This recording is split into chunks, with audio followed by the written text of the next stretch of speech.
What is going on, guys? It's your boy Answer Channel, and I'm back at it again at Krispy Kreme. And before you ask, I'm filming this in my closet because it's pretty much the only place in my house that doesn't have echo.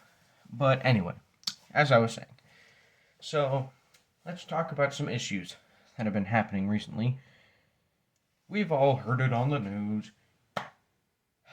Ukraine, Russia. Now, my personal opinion, do I think this is World War III? No.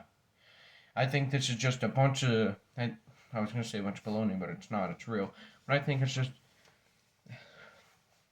It's just Russia trying to scare us.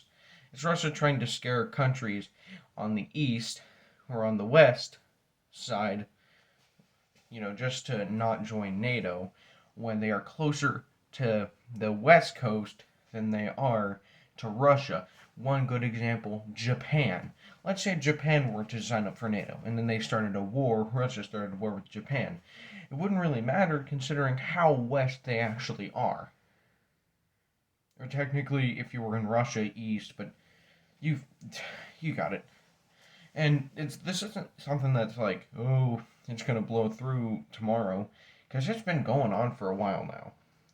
It all started with the Taliban, and then Ukraine wanted to join NATO because they were like, oh, hey, maybe we could help the, United States defeat the Taliban.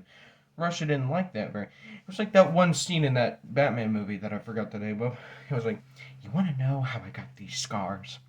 Well, my dad was Russia, and my mom was Ukraine.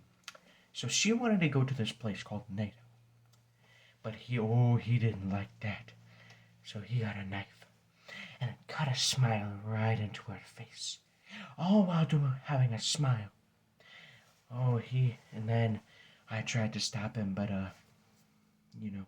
this happened.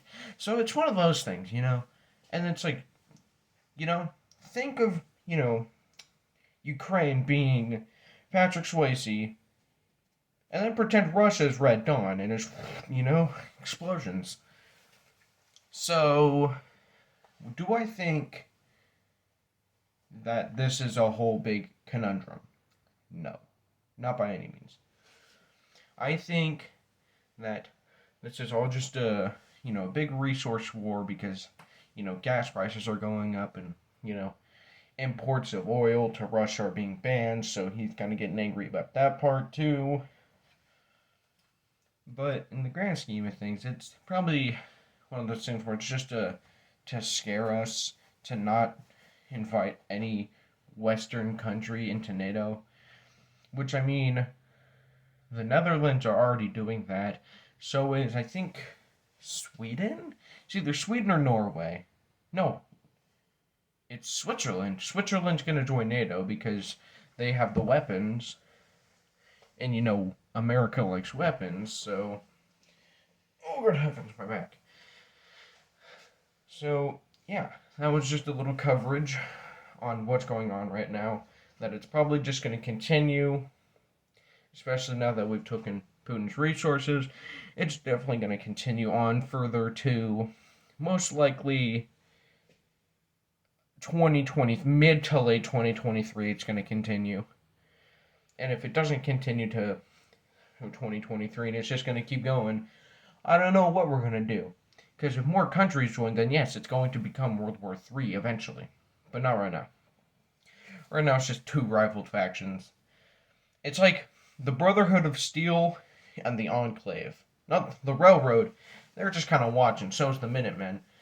But it's just Enclave and Railroad, or Enclave and Brotherhood of Steel, head to head, fighting. That's like that. And we're the Railroad. We're going to stand back here with the Enclave. And the Minutemen is also going to stand with the Enclave. But, the Outcasts are going to stand with the Brotherhood. Brotherhood being Russia, and the Outcasts being, North Korea and China. But we're, the Railroad, and the Enclave is Ukraine, and the Railroad, and then the Minutemen are those other countries. So, that was just me letting you know what's going on. especially now. So I hope you guys can, power through this, which I know a lot of people can't because. Okay, now segueing to next topic, let's talk about people who get freaked out over wars that are overseas and nowhere near them. I'm taking my jacket off. That's how serious it's getting. So let's say we go to war with Japan. Yes, that's pretty close, but not close enough to be scared. Everyone's like, "Oh, what if they invade America?" They're not going to invade America. They're too scared to. If anything, they're probably going to, attack it somehow, but then just surrender because I don't know if you know this, but we have the second largest nuclear bomb population in the entire world. So, another thing is that the Taliban is also going against Russia, which is a relief considering that we've been fighting that war for like 20 years. Also, it's going to get dark, boys. We've been fighting that war for over 20 years. So it's going to be really helpful. But do I think this is going to continue into a world war? No, never in a million years. This is going to continue into World War III. But if it does, that's going to be scary. Because there's going to be a lot of drafts and then a lot of deaths. And heck, I was watching the news. They were planning on invading a beach, and I was thinking to myself, that feels awfully familiar. An opposing country invading a beach. Does that sound vaguely familiar to any of you? Let me give you a hint. 1943 or 44, I can't remember. April 6, 1944. That's all I need to say. April 6, 1944. Or was it May or April? I think it was April. Anywho, just Google it if you don't know. So that was insert channel name ad Victorium, brothers and sisters.